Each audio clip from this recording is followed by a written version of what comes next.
నమస్తే, welcome to NS TV. ముందుగా వార్తల్లోని ముఖ్యాంశాలు.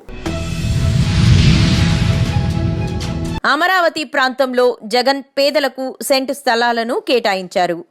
ఆ సమయంలో కృష్ణాయపాలెం శివారులో శంకుస్థాపన చేసిన నమూనా ఇంటితో పాటు స్తూపాన్ని ఏర్పాటు చేశారు.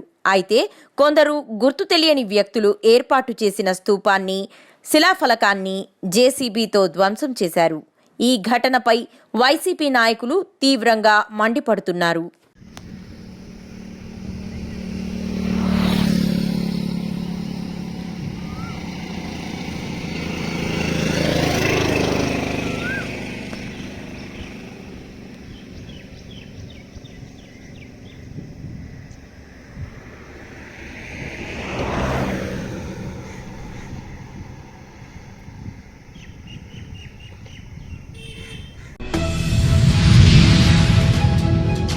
కీసర మండల 123వ వారం జ్ఞానమాల కార్యక్రమం కీసర మండలం అంబేద్కర్ సంఘం ఆధ్వర్యంలో ఘనంగా నిర్వహించారు.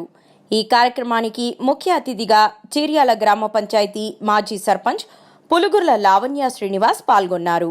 ఈ కార్యక్రమంలో మేడ్చల్ జిల్లా వైస్ జెడ్పీటీసీ వెంకటేష్, కీసర మాజీ sarpanch Nayakapu Madhuri Venkatesh, Seelam Mallesh, Keesaragutta trust board Ramesh, senior journalist Kara Ganesh, Keesara BRS గ్రామ శాఖ అధ్యక్షులు చినంగని బాలరాజ్, చిర్యాల గ్రామ నాయకులు, అంబేద్కర్ సంఘం అధ్యక్షులు కొమ్ము సుదర్శన్, ప్రధాన కార్యదర్శి తుడుం శ్రీనివాస్, గంగి ఆంజనేయులు, అంబేద్కర్ సంఘం నాయకులు, పెద్ద ఎత్తున అంబేద్కర్ అభిమానులు తదితరులు పాల్గొనడం జరిగింది.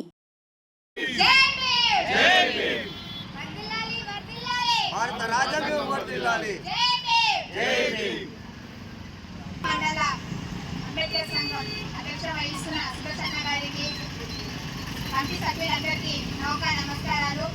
అలాగే మన జడ్పీసీ గారికి, చిర్యాల గ్రామం మాజీ ఉప సర్పంచ్ పార్టీ అధ్యక్షుడు తిరుమలన్న గారికి, మన మాజీ ఉప సర్పంచ్ వెంకటన్న గారికి, మాజీ వార్డు మెంబర్ వెంకటన్న గారికి, అదేవిధంగా గ్రామ పెద్దలందరికీ నమస్కారాలు తెలియజేస్తున్నాను. అంబేద్కర్ గురించి మనం ఎన్ని చెప్పినా తక్కువనే. చదువు మనం చదువుకుంటుంటే అది 90 కొద్ది లోతు తెలుస్తుంది అంటారు. మనం ఎంత చదువుకున్నా మనకు కొంచెం మిగిలే ఉంటుంది. ప్రతి విద్యార్థి నిత్య విద్యార్థి. ఆయన చేసిన సేవలు, ఆయన చేసిన రాజ్యాంగం మనం ఎప్పటికూ మర్చిపోవద్దు. ఇంకా తెలుసుకోవాలి జీవిత చరిత్ర. మన అన్న చెప్పినట్టు ఈ బుక్లలో కానీ మనం చదువుకుంటాం, అమ్మ నాన్న చదువు గురించే చదువుకుంటాం. కానీ తెలియని విషయాలు ఎంతో మంచిగా చెప్పినందుకు నమస్కారాలు తెలియజేస్తున్నాను. ప్రతి ఒక్కరు హోదాలో కానీ రాజకీయంలో కూడా ఉన్నారంటే కేవలం అది మన అంబేద్కర్ గారి సాధ్యం వల్లనే అయ్యింది. ఆయన గురించి ఈరోజు 123 కాదు, ఇంకా చాలా రోజులు జరుపుకోవాలని నేను కోరుకుంటున్నాను. నాకు నా సహకారం ఎల్లవేళ నేను అందిస్తానని నేను కమిటీ సభ్యులకు అందరికీ నేను తెలియజేస్తున్నాను. అదేవిధంగా చీకటిలో వెలుగు చూపించింది మన అంబేద్కర్ గారు. సార్ని మనము దేవుడు అనాలి. నిజంగా చెప్పాలంటే కనిపించే దేవుడు అంబేద్కర్ గారు. ఆయన గురించి నిజంగా చెప్పాలంటే అక్కడక్కడ విగ్రహాలు ఉంటాయి, కానీ అంబేద్కర్ ఒక బుక్ పట్టుకొని అక్కడ నిల్చుంటాడు, అంతవరకే తెలుసు ప్రతి ఒక్కరికి. కానీ ఆయన చేసిన రాజ్యాంగం ఈరోజు మనము జనవరి 26 జరుపుకుంటున్నామంటే కేవలం మన అంబేద్కర్ గారు చేసిన రాజ్యాంగం నిర్మాత. ఈ యొక్క అవకాశం ఇచ్చిన కమిటీ అధ్యక్షుల గారికి, గ్రామ పెద్దలకి నమస్కారాలు తెలియజేస్తున్నాను. కేంద్ర కేబినెట్లో తెలంగాణ నుంచి ఇద్దరికి దక్కిన అవకాశం. ఎంపీలు కిషన్ రెడ్డి, బండి సంజయ్లకు దక్కిన చోటు. వీరిద్దరికీ పీఎంఓ నుంచి ఫోన్ కాల్స్. కిషన్ రెడ్డి నివాసం నుంచి ఒకే కారులో ప్రధాని నివాసంలో జరిగే తేనీటి విందుకు బయలుదేరిన కిషన్ రెడ్డి, బండి సంజయ్.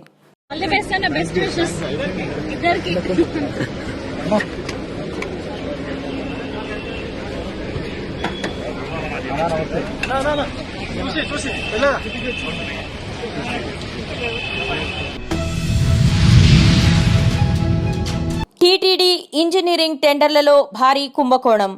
సిఐడి అధికారులు వెంటనే రంగంలోకి దిగి టీటీడీ ఇంజనీరింగ్ ఫైల్స్ ను స్వాధీనం చేసుకుని విచారణ ప్రారంభించాలని ఉన్నతాధికారులకు లేఖ రాస్తున్నానని, లేని పక్షంలో కంప్యూటర్ల నుంచి తొలగించే ప్రమాదం ఉన్నదని బీజేపీ నాయకులు నవీన్ కుమార్ రెడ్డి హెచ్చరించారు. తిరుమల తిరుపతి దేవస్థానంలోని ఇంజనీరింగ్ విభాగం పూర్తిగా అవినీతికి కేర్ ఆఫ్ అడ్రస్ గా మారిపోయింది. టీటీడీ ఇంజనీరింగ్ విభాగంలో టెండర్ల కుంభకోణం భారీ ఎత్తున జరిగింది. గత 5 సంవత్సరాలుగా 150 కోట్ల రూపాయలున్నటువంటి బడ్జెట్ ని ప్రతి సంవత్సరం ఏకంగా 1500 కోట్లకి టెండర్లు పిలిచే పరిస్థితి ఎలా వచ్చింది? ఎవరి అనుమతితో ఈరోజు టెండర్లు పిలిచారో నిగ్గు తేల్చాల్సిన అవసరం ఉంది. తిరుమల శ్రీవారికి భక్తులు సమర్పించే కానుకలు పరమ పవిత్రమైనటువంటిది. ప్రతి పైసా కూడా ఎందుకు ఖర్చు పెడుతున్నారు, ఎక్కడ ఖర్చు పెడుతున్నారు, భక్తుల కోసం ఖర్చు పెడుతున్నారా లేదా అన్న దాని మీద ఈరోజు సమగ్రమైనటువంటి సిఐడి దర్యాప్తు జరిపించాలి. నేను రాష్ట్ర సిఐడి అధికారులకు కూడా లేఖలు రాస్తున్నాను. ఎందుకంటే ఈరోజు టీటీడీ ఇంజనీరింగ్ విభాగంలో జరిగినటువంటి భారీ కుంభకోణానికి సంబంధించినటువంటి ఫైల్స్ ని మాయం చేసే ప్రయత్నాలు జరుగుతున్నాయి. కంప్యూటర్లో దాన్ని డిలీట్ చేసే కుట్ర చేస్తున్నారు. కాబట్టి వెంటనే సిఐడి అధికారులు రంగంలోకి దిగి టీటీడీ ఇంజనీరింగ్ విభాగంలో జరిగినటువంటి టెండర్ షెడ్యూళ్ల ప్రక్రియలో జరుగుతున్న అవకతవకలన్నింటినీ కూడా స్వాధీనం చేసుకోకపోతే ఆ ఫైల్స్ అన్ని కూడా మాయం చేసే కుట్ర జరుగుతోంది. దీనిలో ప్రధాన నిందితులు ధర్మారెడ్డి, అదేవిధంగా టీటీడీ చీఫ్ ఇంజనీర్, అదేవిధంగా ముఖ్యమైనటువంటి కర్త కర్మ క్రియ ఎఫ్ఏ అండ్ సిఏఓ టీటీడీ ప్రధాన గణాంకాధికారి, వీళ్ళ ముగ్గురు కలుసుకొని ధర్మకర్తల మండలి చైర్మన్ మెప్పు కోసం ఈరోజు అవసరం ఉన్నా అవసరం లేకపోయినా 1500 కోట్లు సంవత్సరానికి ఖర్చు పెట్టారు. అంటే అది ఎవడి సొత్తు? అత్త సొత్తు అల్లుడి దానం చేసినట్టు శ్రీవారి సొమ్ముని మంచినీళ్ళలాగా ఖర్చు పెట్టేస్తారా? నేను ఒకటే డిమాండ్ చేస్తున్నా, లేఖ రాస్తున్న కేంద్ర ప్రభుత్వానికి, రాష్ట్ర ప్రభుత్వానికి, అయ్యా టీటీడీలో జరిగిన అవకతవకల మీద ఈ 5 సంవత్సరాల్లో ఎన్ని వేల కోట్లు టేబుల్ అజెండాగా తీసుకుని ధర్మకర్తల మండలిలో ఆమోదించి కమిషన్ల కోసం కక్కుర్తిపడి అనవసరంగా టెండర్లు పిలిచారో దాని మీద controller and audit general CAG ద్వారా విచారణకు ఆదేశించాలని చెప్పి లేఖ రాస్తున్నాను.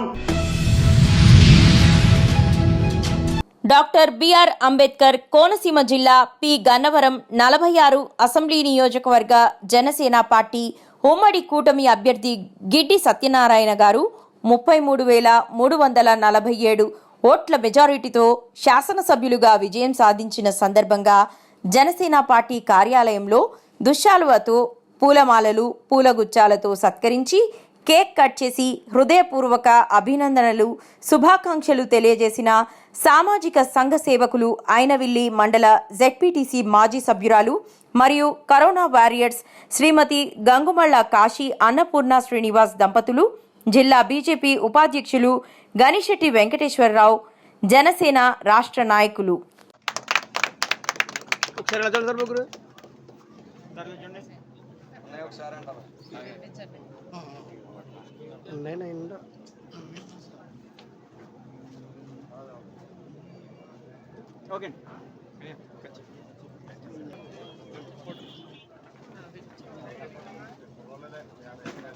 Okay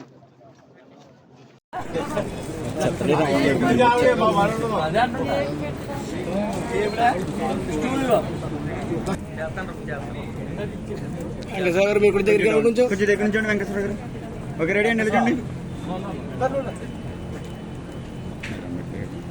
sir. ఒకసారి వెళ్ళి చూడాలి అందరూ. Okay okay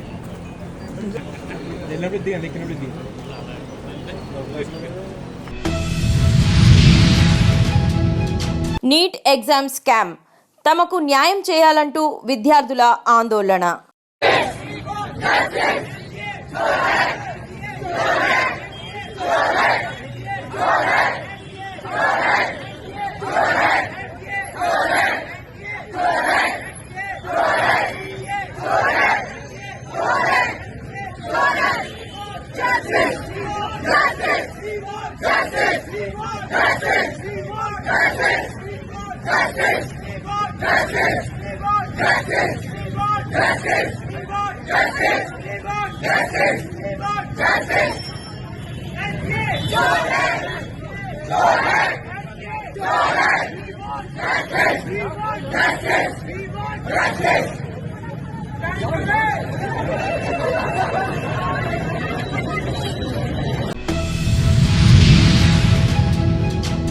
doctor BR Ambedkar Konaseema జిల్లా ఆత్రేయపురం మండలం ర్యాలీ గ్రామంలో కాశీ అన్నపూర్ణ విశాలాక్షి సమేత విశ్వేశ్వరపుత్ర శక్తి గణపతి ఆలయంలో ర్యాలీ లలిత మహిళా సమాజం ఆధ్వర్యంలో ఉదయం నుండి మధ్యాహ్నం వరకు సమాజ శ్రేయస్సు కోరుతూ ప్రత్యేక లలితా పారాయణం నిర్వహించారు.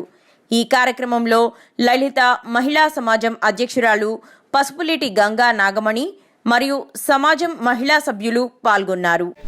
5-6 సంవత్సరాలు బట్టి చేస్తున్నామండి.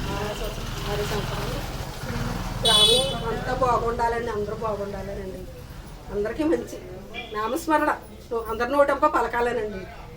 మేము శ్రద్ధతో భగవంతుడు భక్తి శ్రద్ధలతో లలితా పారాయణం గ్రూప్ అని పేరు పెట్టుకున్నాము. మేము ఎవరికి ఎక్కేసినా రాను అని అనుకుంటాం.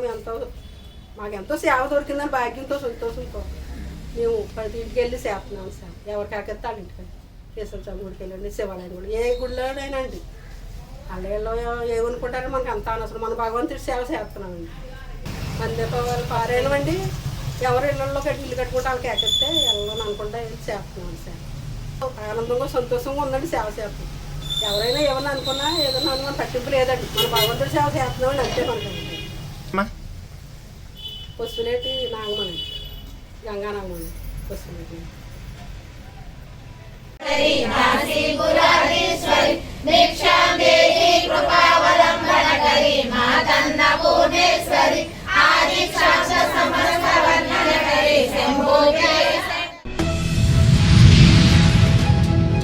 ప్రమాణ స్వీకారోత్సవానికి ముందు రాజ్ఘాట్లో మహాత్మా గాంధీ విగ్రహానికి నివాళులర్పించిన నరేంద్ర మోదీ.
నిర్మల్ జిల్లా ఖానాపూర్ పట్టణ కేంద్రంలో వారానికి 2 సార్లు వారసంత రోడ్లపై కూర్చొని కూరగాయలు అమ్ముకుంటున్న మహిళలను 108 వాహనాలకు ఇబ్బంది అవుతుందని మున్సిపల్ అధికారులకు ప్రక్కన సంధి చూపించి అధికారులు సంధిలో కూడా మున్సిపల్ వాహనాలను పెట్టడంతో మాకు అన్యాయం జరిగిందని ఎండలో కూర్చొని ధర్నా చేస్తున్న కూరగాయలు అమ్ముకుంటున్న చిరు వ్యాపారులు పోలీసుల రాకతో విరమించిన ధర్నా. ఈ ప్లేస్లలో కూర్చుండి అమ్ముకుంటున్నాం. 10 సంవత్సరాల నుండి లేని కష్టం ఇప్పుడు కొత్తగా మేము కూర్చోవడం వల్ల ఇబ్బంది అవుతుందని మమ్మల్ని లేపేసి అటు డబ్బలేసిరు. ఆ డబ్బలేస్తే అక్కడ 4 వారాల నుండి కూర్చున్నాం. 4 వారాల నుండి అక్కడ కూర్చున్నాక 4 వారాలు నడిచినాక ఇప్పుడు ఆ డబ్బులలో కూడా అవసరం లేదు, లోపల కూర్చోండి అని లోపలికి పంపిస్తారు. వాళ్ళు ఇదివరకే 10 సంవత్సరాల కింద మమ్మల్ని తిట్టి బయటకు వెళ్ళగొట్టిన వాళ్ళ దగ్గరికి మేము పోము. మాకు సపరేట్ అయితే అక్కడనో ఇక్కడనో ఎప్పటి వాళ్ళు మాకు మా ప్లేస్ కావాలి. మీరు ఏం చేస్తారు? కూరగాయలు అమ్ముకొని బతుకుతాం రైతులు. మాది మొగిలిపేట గ్రామం, మొత్తం కూరగాయలు పండించేటి వాళ్ళం. మరి ఇంతకు ముందు ఏమన్నారు, ఇప్పుడు ఏమంటారు? 10 సంవత్సరాల నుండి ఇక్కడ కూర్చుని అమ్ముకుంటే ఓకే జరిగింది, మంచిగా పోయినా ఆన్లైన్ అంత మంచిగా ఉంది. ఇప్పుడు పోవడానికి హాస్పిటల్ వాళ్ళకి ఇబ్బంది అవుతుందంటే తేలాలు తీసేయండి, రైతులు అయితే తీసేసేది లేదు. మేము అయినా లాస్ట్కే కూర్చుంటున్నాం. ఎప్పటి వాళ్ళు జరుగుతుంది కదా, జరగనిస్తలేరు. ఇప్పుడు మొత్తం లోపల కొండి అంటే లోపల ప్లేస్ కరెక్ట్ ఉండాలి. వాళ్ళు ఇదివరకు మమ్మల్ని తిట్టి బయట సంచులని గుంజేసిన వాళ్ళ దగ్గరకు మేము వెళ్ళాం. మాకు సపరేట్ కావాలా.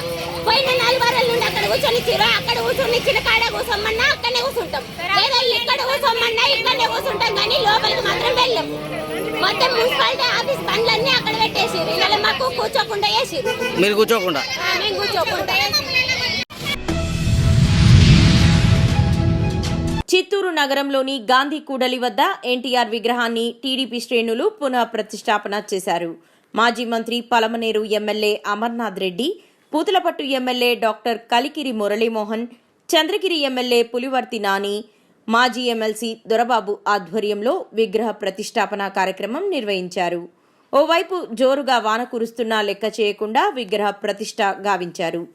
తెలుగువారి ఆత్మగౌరవాన్ని నిలబెట్టిన అన్న ఎన్టీఆర్ విగ్రహాన్ని గత వైసీపీ ప్రభుత్వం అన్యాయంగా తొలగించి తెలుగువారి ఆత్మగౌరవాన్ని దెబ్బతీసిందని, అయితే ఈ ఎన్నికల్లో టీడీపీ పార్టీ భారీ సీట్లతో అధికారంలోకి రాగానే ఎన్టీఆర్ విగ్రహాన్ని ప్రతిష్టాపన చేస్తున్నామన్నారు.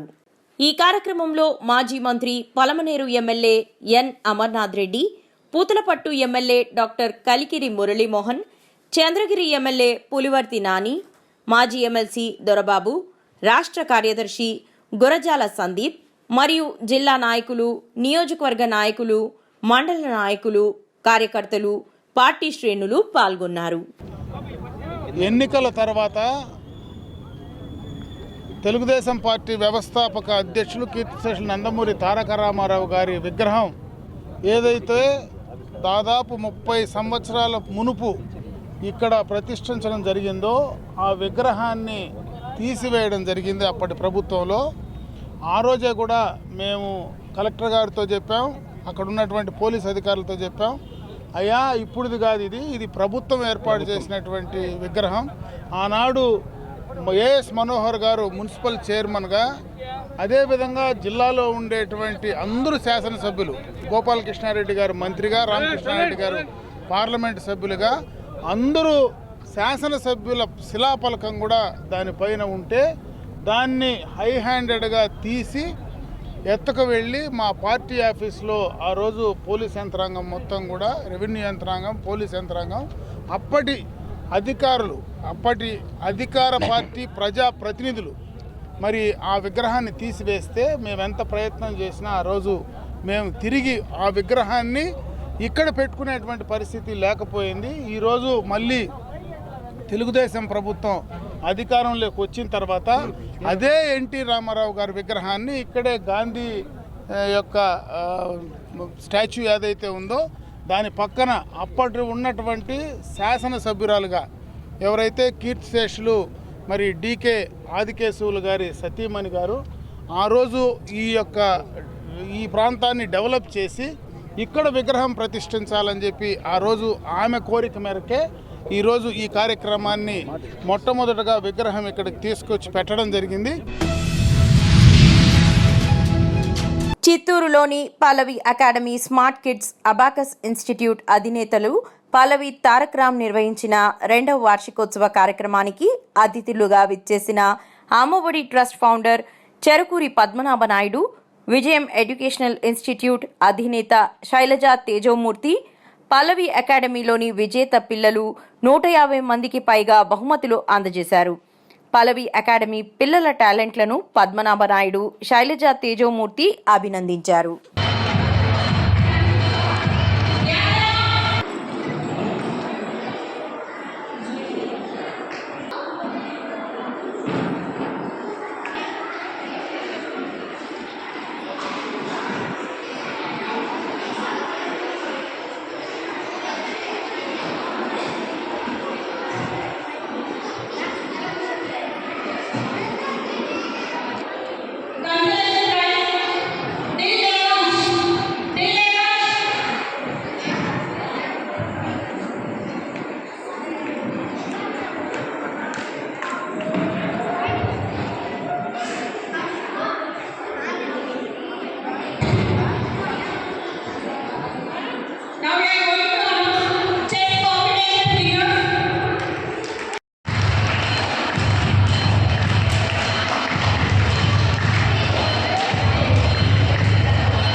కాణిపాకం ఆలయంలో భక్తుల నిలువు దోపిడీ. సుదూర ప్రాంతాల నుంచి భక్తి శ్రద్ధలతో కాణిపాకం ఆలయ దర్శనార్థం వచ్చే భక్తులను దేవస్థానం నిలువు దోపిడీ చేస్తోందని, సాధారణంగా ఏ ఆలయాల్లో అయినా భక్తులను ఏ వ్యాపారులో దళారులో మోసం చేసి దోపిడీలకు పాల్పడుతుంటారు. అయితే అందుకు భిన్నంగా కాణిపాకం దేవస్థానంలో ఆలయ అధికారులే తమ సిబ్బంది ద్వారా భక్తులను నిలువు దోపిడీ చేస్తున్నారని, ప్రతిరోజు వివిధ ప్రాంతాల నుంచి ఆలయ దర్శనార్థం వేలాది మంది భక్తులు తరలి వస్తుంటారు. ఈ నేపథ్యంలో దేవస్థానం వద్ద స్వామి దర్శనం కోసం ఉచిత దర్శనంతో పాటు 51 రూపాయల శీఘ్ర దర్శనం, 150 రూపాయల అతి శీఘ్ర దర్శనం టికెట్లను విక్రయిస్తుంటారు. అలాగే ప్రోటోకాల్ విఐపీలకు విఆర్ఓ కార్యాలయం ద్వారా ప్రత్యేక దర్శనం ఏర్పాట్లు చేస్తుంటారు. ప్రతిరోజు లక్షలాది రూపాయలు భక్తుల నుంచి 500 రూపాయలు, 1000 రూపాయలు టికెట్లు విక్రయిస్తూ భక్తులను నిలువు దోపిడీ చేస్తున్న ఆలయ ఉన్నతాధికారిపై దేవాదాయ శాఖ అధికారులు ఏ విధమైన చర్యలు తీసుకుంటారని పలువురు ప్రశ్నిస్తున్నారు. ఇదే విధంగా ఈ నిలువు దోపిడీ కొనసాగితే చట్టపరంగా ఆలయ ఉన్నతాధికారులు సిబ్బందిపై చర్యలు తీసుకుంటామని పలువురు తెలిపారు. అలాగే ఈ నిలువు దోపిడీపై దేవాదాయ శాఖ ఉన్నతాధికారులకు స్థానిక జిల్లా కలెక్టర్కు సైతం ఫిర్యాదు చేస్తామని భక్తులు తెలిపారు. సేవ సేవ అనేది ఆశీర్వాదం. ఆశీర్వాద సేవ అంటే ఏమి ఇవ్వాలి? కూర్చొని పెట్టి మాకు ఆశీర్వదించాలి. వీళ్ళు ఇప్పుడు ఏమంటున్నారు, అక్కడే మీకు దర్శనంకే ఇస్తారు. దర్శనం అయ్యేదానికి దానికి 500 అంట. మాకు దర్శనానికి 500 ఎందుకు?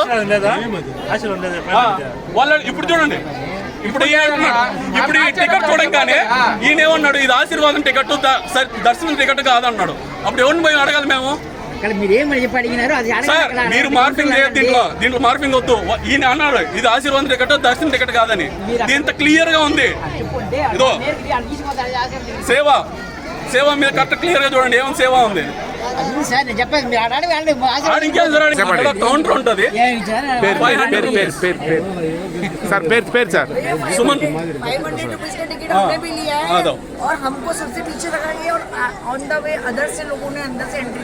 వాళ్ళు ఏమీ చెప్పలేదు మాకు. 500 రూపాయల టికెట్ అంటే ఇచ్చారు. మేము ఎవ్రీ మంత్ వస్తాం. ఎవ్రీ మంత్ వస్తే 500 ఇస్తే మాకు ఆశీర్వాదం ఇస్తారు. అమలాపురం నియోజకవర్గం ఉప్పలగుప్తం మండలం గోపవరం బెస్తవారి గ్రామంలో ఎన్డీఏ కూటమి విజయోత్సవ సందర్భంగా తెలుగుదేశం, జనసేన, బీజేపీ పార్టీ నాయకులు, కార్యకర్తలు అధిక సంఖ్యలో పాల్గొని కాబోయే ముఖ్యమంత్రి గారికి ఆంధ్రప్రదేశ్లో అత్యధిక మెజారిటీతో గెలుపొందిన ఎంపీలకు, ఎమ్మెల్యేలకు శుభాకాంక్షలు తెలియజేశారు. ఈ విజయోత్సవ సభలో మాజీ MP, MLA Shri ఐతావత్తుల Butch Maheswararao, Janasena నాయకులు ఆకుల బుజ్జి, ఐతాబత్తుల వెంకటకృష్ణారావు, ఇసుకపట్ల రఘుబాబు, పెమ్మిరెడ్డి సత్తికొండ, ఆకుల రమణ, మాజీ ఎంపీటీసీ సాయిబాబా, నాయకులు, కార్యకర్తలు పాల్గొని ఈ సందర్భంగా మాట్లాడిన జనసేన నాయకులు అత్తాబత్తుల ఉమామహేశ్వరరావు. అలాగే దళితులకు సంబంధించిన 27 పథకాలు రద్దు చేయడం కానీ, డాక్టర్ సుధాకర్ ని మాస్క్ అడిగినందుకు గొడ్డలో తీసి పిచ్చోని చేసి చంపిన సందర్భం కానీ, అలాగే ఇసుక అక్రమాల గురించి ప్రశ్నించిన వరప్రసాద్ ని పోలీస్ స్టేషన్ లోనే గుండు కొట్టించిన సందర్భం, అలాగే ఒక ఎమ్మెల్సీ అనంతబాబు ఒక దళితుడిని చంపేసి డోర్ డెలివరీ చేసిన ఏ విధమైనటువంటి చర్యలు ఈ రోజుకి తీసుకున్నటువంటి సందర్భంలో, అదే కాకుండా ప్రశ్నించే వాడిని బాధితుల మీద కేసులు పెట్టిన సందర్భం మనం అనేకం చూసాం. ఇవన్నీ చూసుకుని మరి జగన్మోహన్ రెడ్డి నాకు 151 సీట్లు అధికారం ఇచ్చారు, వ్యవస్థలన్నీ నా గుప్పుట్లోనే ఉండాలి, జనం అందరూ నయం చెప్పినట్టే నడుచుకోవాలనేటువంటి ఒక నియంత్రిత ధోరణిలో నడిచిన సందర్భంగా ప్రజలందరూ సహనం నశించి మరి ప్రభుత్వాన్ని ఇంటికి పంపించాలని కొత్త ఇచ్చేదో మరి ఈవేళ అఖండ మెజారిటీ ఇచ్చి గెలిపించినందుకు మీ అందరికీ పేరు పేరున హృదయపూర్వక ధన్యవాదాలు తెలియజేసుకున్నాను.